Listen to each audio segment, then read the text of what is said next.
Okay, so here we are back again to work on what has been spoiled, the 18th gate. And we start with the bitch gates, the bitch story. It's all about bitching, bitching, bitching, correcting. So the writing across of service 1-3 profile. Let's begin with conservatism.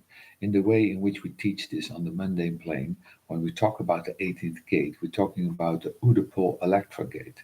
We're talking about the fear of authority. So let's put this in the framework and not challenging your mother or your father, which is the way that it lives out.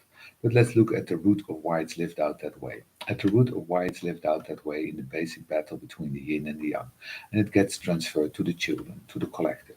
But what we're really looking at is that the very foundation of this perfection process is that you have the adherence to traditional patterns despite and or in spite of changing circumstances. In other words, we've always bonded this way. It's not going to put up with any of this gay shit now. It's about man and woman, and this is what we're here for. And we all have to do is work on it.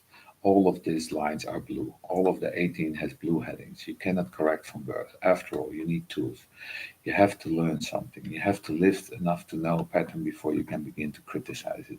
So this is something that you grow into in that sense. The 1-3 on the one side of this is gradual modification. Now, basically, what we seen in the male-female relationship, sort of, is a gradual modification that's been taking place over, let's say, the last 150 years.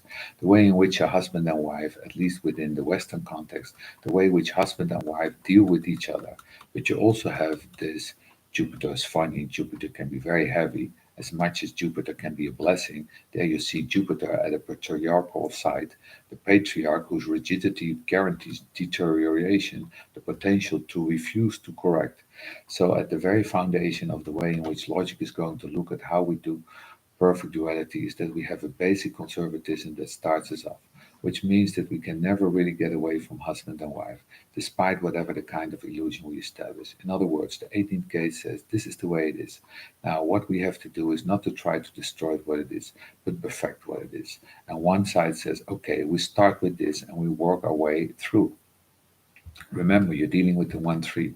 Remember, the 1-3 looks at the foundation, sees that its mother and its father gets divorced, or see that they have enormous problems and separates, or all of these things that frighten children. Then the third line underneath is going to see in that the inherited energy that lives in trying to come together with the other. However, if they're trying to live out at the first line foundation, they're not going to reject marriage as a possibility. They will not. It's built in. When I say marriage, I mean the bond, the mating bond. There's not going to reject it. What they're going to look at is that they're going to challenge the authority of their parents. The father didn't treat the mother correctly. The mother didn't treat the father correctly. In other words, they will look for something in the way in which the parents dealt with each other that they can want to correct. In the way in which the parent dealt with each other is that they argued. For children, that's always annoying. They always argued. I hate argument as a result. My idea of a relationship, I don't argue. You talk things out, but you don't argue. This is a natural thing that happens in this kind of 18 trip, is that there's something wrong with the bond. There's something wrong with the way in which the beings are operating, and that is something we can perfect setting collective rules. So you can also see the detriment here, why we still have so much power in the hands of the patriarch, why the male is still dominating. The male is still dominating because, unfortunately for the yin, it's rooted here in this detriment, and this is a foundation. So the one thing to realize that along as long as we're here in the forms, you're going to have at least half of humanity that's going to be under the thumb of the male, and the other half is going to be working out some kind of bargain. And basically, is that what we see? We see attempts in more advanced societies where women have finally been allowed to be educated at an equal level to men. And we're beginning to see this. It's gradual, actually. This is gradual change in the way in which we relationships work, the way they're responsible in terms of the bond of the work. But on the other side, what we see, despite that we still live in a world where patriarchy rules and that the patriarchy is very rigid. Now, in that case, the best thing you can do was correct the patriarch. Only a 1-3 has the balls to do that. A 1-3 on the cross will really be of service. It will say, Dad, you're a jerk. You're a jerk the way you treat mom. You're a jerk the way you treat others. You're a real jerk. Wake up. And only a child, by the way, you can get away with that, which doesn't necessarily mean that the patriarch father is going to agree. The daughter in India that tells her father that she's marrying somebody from the caste below, and fuck him, she wants her rights. She's going to have her burned today now. He's going to have her burned today now. We live in an ugly world, so understand something about duality as perceived by logic. Logic says pair bonding is the way. Let's do what we can to correct. But also realize that pair bonding is the way. And most of the time, men are going to rule, and we better work on them.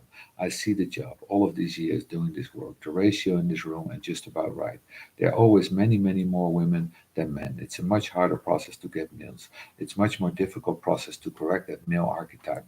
And so that what we end up with an enormous fear of the authority that engenders in relationship. In other words, that one of the themes here is that authority is established in this conservative pattern. And of course, it's the children that we are afraid of, the children that will have to challenge it. Then we get to the 1-4. When we're dealing with a 1-4, you know precisely the way it's going to work. It is there, a rigid father.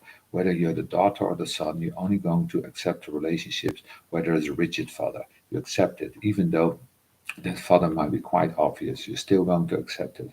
And of course, if you're raised on the other side, then the next generation can do even better.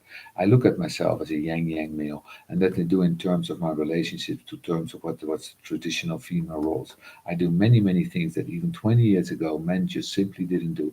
And it's not just like a big deal. It's so obvious to me how powerful the nurturing conditioning field is on this not self, how much the way in which men and women treat each other have to do with the way their parents treated each other, no matter how you say or you do all about that.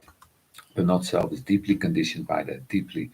And you can see in this the whole conversation, conservation at the root of the 18. You can see the perpetuation generation after generation of the same thing. Never stops, always keeps going. Thank you very much, Rob. Great job.